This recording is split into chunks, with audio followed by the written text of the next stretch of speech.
Bonjour Mathieu. On espérait ce matin un accord sur le Brexit, un œil sur les dépêches, une oreille avec nos correspondants en Grande-Bretagne et à Bruxelles.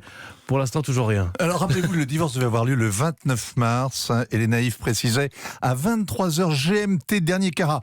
Puis le 12 avril, premier juré, maintenant c'est le 31 octobre, et après on fêtera la Toussaint, et même les Britanniques seront pardonnés. Alors pour tenir cet ultime rendez-vous, les experts ont négocié toute la nuit, les juristes devaient mettre l'accord en forme juridique dans la journée, et le Conseil européen l'adopter demain. Eh bien, abracadabra, encore raté. On se lève et les Britanniques sont toujours sur le pas de la porte, le chapeau à la main. Rien n'est signé, tout est à faire. Ça fait 3 ans que ça dure, ils n'en peuvent plus, et nous non plus.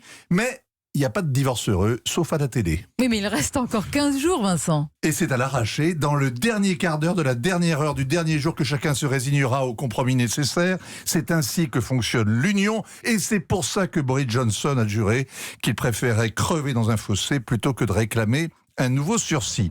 Bojo, l'échevelé et cervelé qui a rejeté le plan dont Michel Barnier disait qu'il ne pouvait pas être amendé d'une seule virgule tel le Coran. Bojo, le factieux qui a renvoyé les députés au champ alors qu'il n'en avait pas le droit et qui aurait menti à la reine et qui finira enfermé à la Tour de Londres. Bojo est trop habile. Après, il pourra se raser la tête ou se faire une crête d'Iroquois.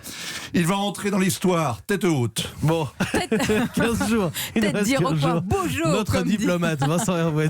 Pas toujours optimiste, hein. On l'aura remarqué. C'est tous les jours, en tout cas, dans le journal de 8h. Merci, Vincent.